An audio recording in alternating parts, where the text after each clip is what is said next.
au moins éviter l'oisiveté, puisque c'est ce qu'il semblait dire. Si l'on mange, c'est qu'on a travaillé avec. Alors ce qui est intéressant, quand Jésus fait un reproche, c'est toujours pour permettre une conversion, c'est jamais une condamnation en soi. Ça, je crois que c'est très important. Ça veut dire que si on reprend l'évangile que nous avions hier, hein, qui est la suite aujourd'hui, Jésus rappelait que les pharisiens ont un comportement extérieur, ce qui nous a été redit aujourd'hui, c'est-à-dire qu'ils accomplissent ce qu'il faut en termes de dîmes à verser, etc. Mais ils ont laissé de côté ce qu'il appelle la justice et la miséricorde. Vous avez mis de côté la justice et la miséricorde. Il fallait garder ceci tout en accomplissant vos tâches pastorales. Donc les pharisiens étaient des prêtres. Hein. Vous savez un peu ces choses. Alors, je crois que ça c'est important parce que la question qu'on peut se poser, c'est de se dire, finalement, est-ce que nous aussi, on est dans l'apparat ou dans une espèce de vitrine ecclésiale, ou chrétienne, hein, puisqu'on est tous un peu ici, je pense, ou est-ce qu'on vit quelque chose d'intérieur dans notre relation à Dieu qui nous permet de témoigner de cela à l'extérieur. Mais si ça passe pas par l'intérieur, l'extérieur sera forcément ce que vous aurez à l'intérieur. Mais c'est logique, hein. Si vous êtes fâché, ça va se voir sur votre visage. Voilà, la tristesse peut se voir aussi, la joie bien sûr. Mais nous ne pouvons pas témoigner de quelque chose que nous n'avons pas, alors ceux qui m'entendent souvent le savent, que nous n'avons pas reçu avant. Je crois que c'est important parce que le Père André a évoqué donc justement à la fois la joie de se rassembler, la beauté du site, voilà, Dieu donne, hein, cette beauté dans laquelle on peut chacun s'inscrire, mais aussi tout ce que notre cœur porte à chacun, les tristesses, les départs, et puis puisqu'on se rassemble au nom de notre foi, ça veut dire qu'on est invité quand même à une intériorité, puisque sinon ce n'est plus une messe, voilà, c'est un repas simplement partagé. Donc on invite Dieu à notre table, ou plutôt c'est plutôt Dieu qui nous invite et on répond à son invitation, et lui va permettre de vivre quelque chose de l'ordre de l'intériorité. Si vous avez écouté ce qu'a dit saint Paul aux Thessaloniciens, il rappelle que le don que Dieu nous accorde, c'est la paix et la grâce. Voilà.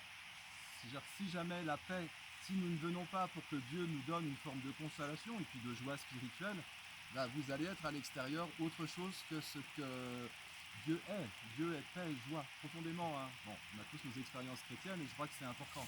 Sinon après l'espérance s'échappe. Hein. Donc je crois que quand Jésus dit la pureté et l'impureté, il rappelle une chose importante, c'est que personne n'est pur.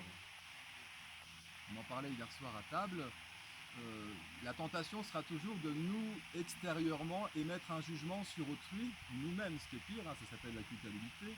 Puis tout à l'heure, je discutais donc avec votre équipe, là, puis une personne me disait, voilà, si je porte votre sac, est-ce que je gagne un peu de place dans le royaume des cieux?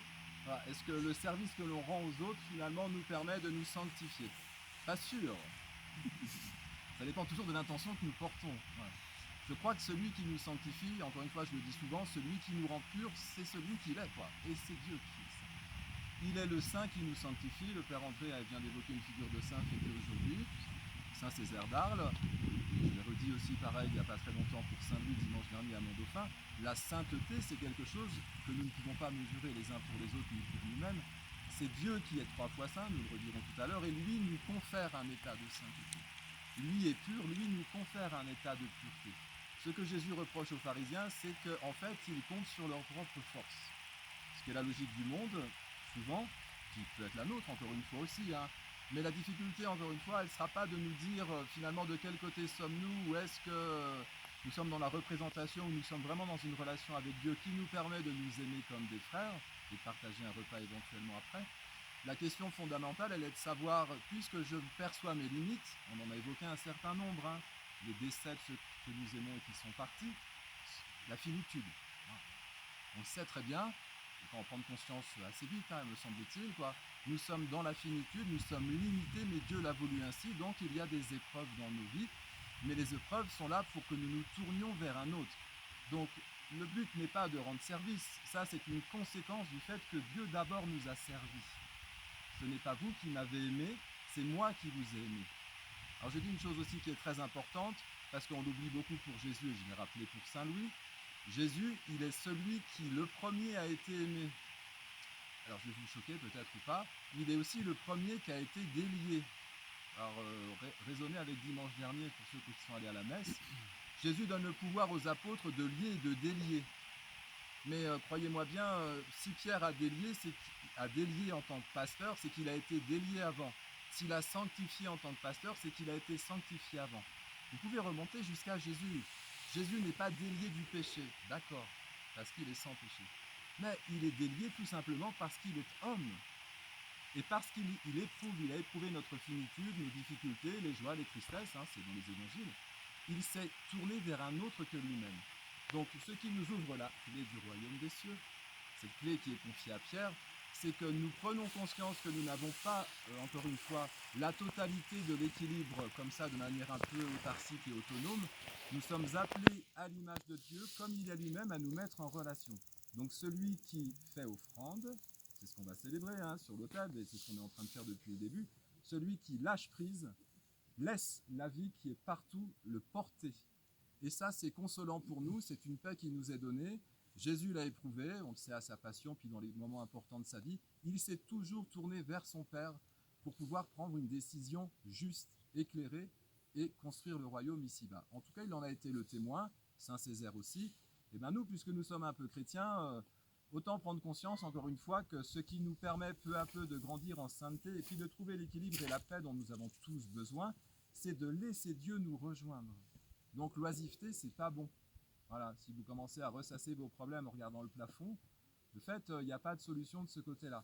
Alors je disais tout à l'heure donc à la personne de votre équipe, nous, ce qui est important, c'est que parce que nous prenons compte finalement que nous n'allons pas faire le salut par nous-mêmes, nous laissons un autre nous apporter l'amour dont nous avons besoin. Et puis pour faire quelque chose d'anthropologique et pas que spirituel, pour ceux qui seraient croyants ou peu croyants, qui d'entre nous ne désire pas être aimé? Personne. On a tous été aimés par nos parents, voilà, ils ont fait ce qu'ils ont pu, mais ils ont quand même pris cette orientation-là. On a tous reçu dès le début. Mais quand on grandit à l'âge adulte, on a tendance un peu à prendre possession de tout, de la création, voilà, des autres aussi parfois, et puis de Dieu. Et bien ça, ce chemin-là, Jésus le reproche aux pharisiens. Parce que eux, ils ont pris, de fait, ils ont exprimé une prédation spirituelle. C'est peut-être la plus grave. Voilà. Quand vous possédez Dieu, ça veut dire que vous êtes capable de poser des bombes et de faire des choses un peu bizarres, voilà, et dangereuses pour les autres, et puis parfois en ne prenant plus conscience de vos responsabilités. Je crois que le beau message chrétien, moi il me semble, puis qu'on essaye de répéter aujourd'hui, pour que les gens comprennent que finalement tous, êtres humains que nous sommes, on est appelés à lâcher prise. Et celui qui lâche prise va être porté par un autre. Et après on construira ce monde et on en témoignera.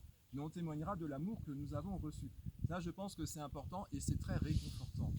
Parce que du coup, on peut déposer nos valises, comme on le fait à chaque fois qu'on célèbre la messe. Le Père André a dit, on demande pardon parce qu'on est un peu encombré, etc.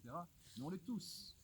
Mais parce que nous laissons Dieu justement nous alléger, il nous donne sa paix, sa grâce, et puis quand même, les fils de Dieu sont libres, dit-il, peut-être que c'est bien d'entrer dans cette dimension libre qui rejoint chacun de nous, qui permet de trouver notre vrai visage.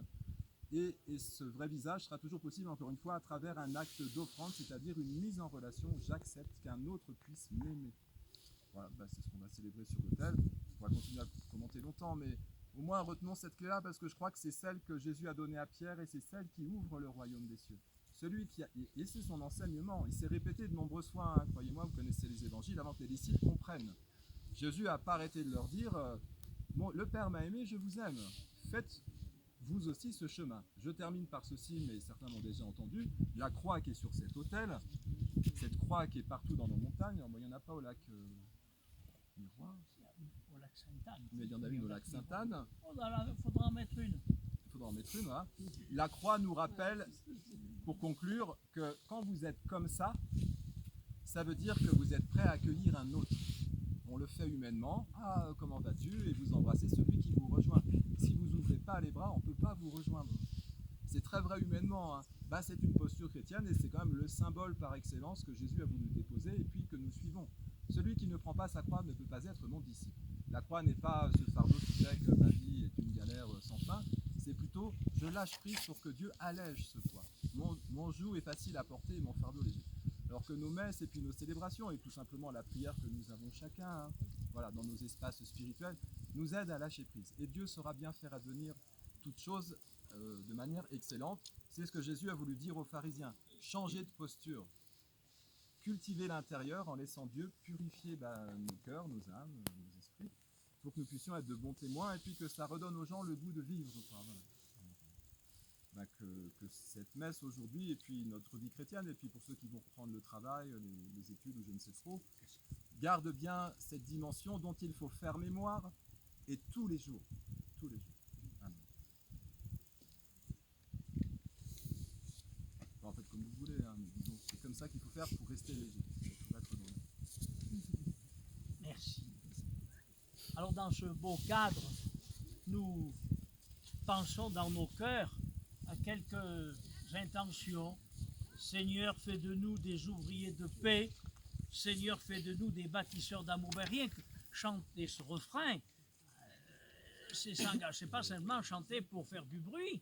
Voilà, oui, fais de chacune ou de chacun de moi, de nous, que je sois ouvrière, ouvrier de paix, bâtisseur d'amour. Mais ça fait rien. On le fait a cappella et c'est déjà une intention que chacune et chacun de nous, nous formulions cette conviction d'être là où nous vivons, ouvriers de paix, bâtisseurs d'amour. Seigneur, fais de nous des ouvriers de paix. Seigneur, fais de nous des bâtisseurs d'amour. Et là, nous pensons, alors vous avez les montagnes, mais nous, on voit aussi dans la montagne, il y a la société, il y a les remontées mécaniques, il y a la vie. Alors, on pense aussi tout particulièrement aux habitants de cette magnifique vallée du Cristillan, les habitants de Seillac, les habitants de ces hameaux, tous ces vacanciers qui viennent chez vous, qui viennent chez nous, toutes celles et ceux qui travaillent aussi grâce à ce télésiège le long duquel et sous lequel nous sommes passés pour monter, et ces remontées mécaniques que nous voyons, tout ce qui se passe là, le travail, le loisir, voilà, c'est merveilleux. On pense à tout, on pense aux joies, aux peines, au travail, oui, que toutes celles et ceux qui gouvernent, le conseil municipal, tous les responsables départementaux, permettent le respect de la création et puis permettent aussi que les hommes vivent dans la paix et le respect mutuel. Seigneur, fais de nous des ouvriers de paix. Seigneur, fais de nous des bâtisseurs d'amour. Nous pouvons aussi évoquer toutes celles et ceux qui traversent des épreuves. Depuis le mois de mars, et peut-être même avant, des familles qui n'ont pas pu accompagner leurs défunts, qui sont partis, qui se sont, comme on dit, endormis dans le Seigneur.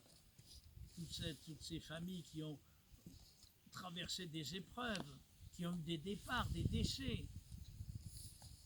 Nous pensons aussi à cette prochaine rentrée scolaire, les hésitations, comment ça va se passer, que tout un chacun, les familles, les parents, les éducateurs, les enseignants, que tout le monde fasse en sorte que cette année scolaire et puis cette année tout court que nous allons recommencer, et dans nos paroisses aussi, nous sommes en train de remettre en route le conseil pastoral, les catéchismes, l'aumônerie, tout ça, que tout reparte dans cet esprit de fraternité et dans cette délicatesse que nous avions découvert pendant le confinement. On était un peu vissés, on ne faisait pas ce qu'on voulait, et de ce mal est sorti du bien.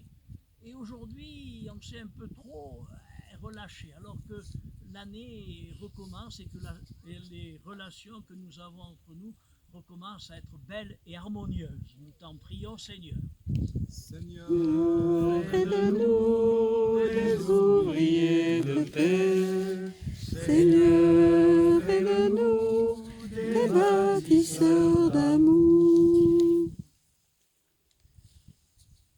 Tu es béni, Dieu de l'univers, toi qui nous donnes ce pain, fruit de la terre et du travail des hommes. Nous te le présentons, il deviendra le pain de la vie. Béni soit Dieu, maintenant et toujours,